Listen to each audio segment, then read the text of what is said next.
White Trash Talking.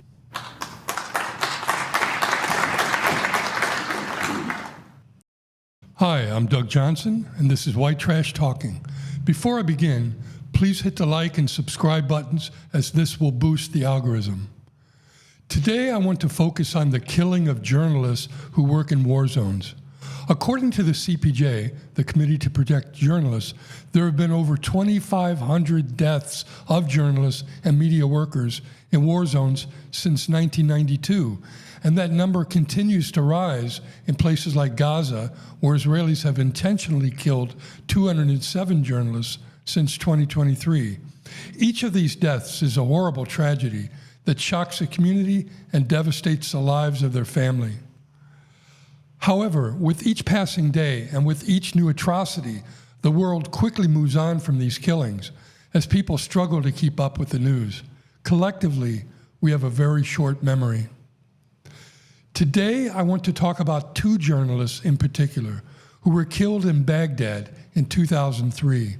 Jose Couso from Spain and Taras Protsyuk from Ukraine. I've been troubled for 23 years by their deaths. I didn't know these journalists personally, but my knowledge of the events surrounding their deaths gives me insight into the pain and suffering of their families, who, like me, can never forget that tragic day as though it happened yesterday. In that sense, I feel personally connected. In 2003, when George Bush announced that the U.S. was going to war in Iraq, I joined an organization called Voices in the Wilderness that was sending a delegation of peace activists to Baghdad. I had no experience in journalism and had in fact been working previously as a mailman. I stayed in Baghdad 6 weeks, from February 17th to April 1st, before and during the U.S. bombing campaign called Shock and Awe. I acted as a witness, wrote a daily journal, took photos, and sent my work back home to Louisville, Kentucky, where friends posted it online. In Baghdad, I stayed in the Al-Fanar Hotel, which was right next door to the Palestine Hotel, shown here. The Al-Fanar Hotel is to the left of this photo, just out of sight. The window of my room faced south, giving me a direct view of the north-facing balconies of the Palestine Hotel. Shortly after my arrival in late February, I saw Iraqi soldiers occupying a balcony of the Palestine Hotel. They had a large machine gun set up on a turret which pointed in the direction of the Tigris River. My first thought was that a battle would ensue here when the U.S. Army arrived and that people would likely be killed. Terrified by this realization, I told others in my group, but they didn't seem particularly concerned. Then, after 4 days of occupying the balcony, the soldiers left. The Palestine Hotel then became the primary hub for over 200 international journalists who filled every room and balcony. To my relief, the Iraqi soldiers never returned. On April 1st, I left Baghdad to return to Louisville, just as the U.S. Army began invading Iraq. In Louisville, I had to stay in a hotel until I found an apartment, and on April 8th, the first morning after my arrival back, I woke up in bed with the TV still playing CNN's war coverage from the night before. Still half asleep, I opened my eyes to see a view of the Palestine Hotel balcony that I had been monitoring for weeks. And in my half-dream state, I thought I was still in Baghdad. Suddenly, I sat up in horror as I began to realize what had happened. This is the CNN story that I woke up to. Do you have any latest reports on what's been occurring in the center of the city? We are certainly reporting that the Palestine Hotel has been hit, apparently, according to AP, by a tank shell, a US tank shell.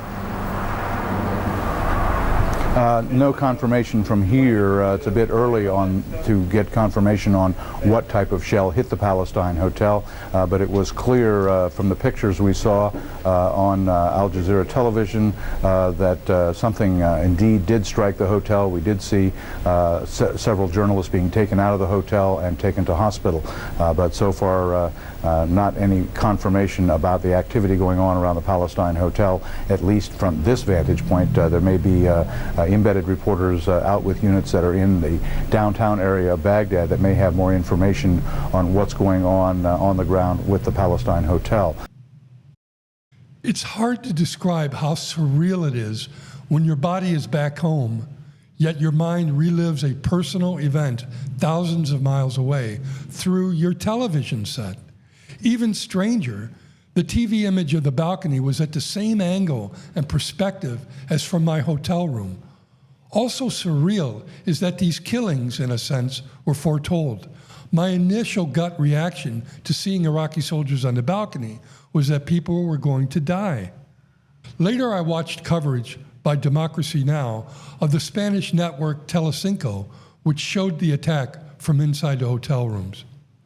This is a clip from the documentary Hotel Palestine, Killing the Witness, produced by Jose Couso's network, Telecinco. It was broadcast on Spanish television and includes interviews with numerous journalists who were inside the Palestine Hotel and helped rush Jose Couso to the hospital where he later died. This clip begins with scenes taken inside the Palestine Hotel moments after the U.S. tank attack. A warning to our television audience, some footage contains graphic scenes.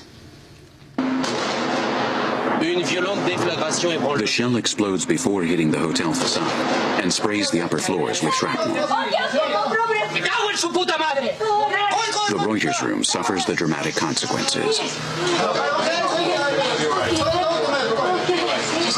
Near the balcony, the cameraman Taras Protsyuk receives the full blast and collapses, mortally wounded.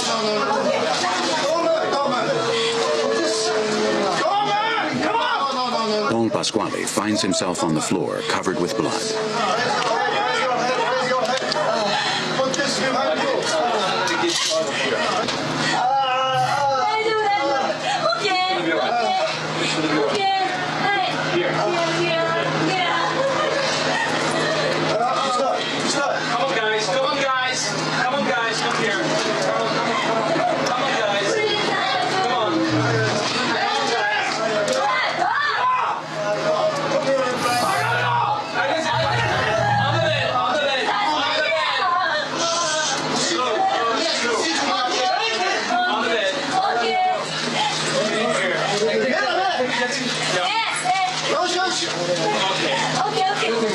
Both Jose Couso and Taras Protsyuk, Reuters cameramen, were on separate balconies filming.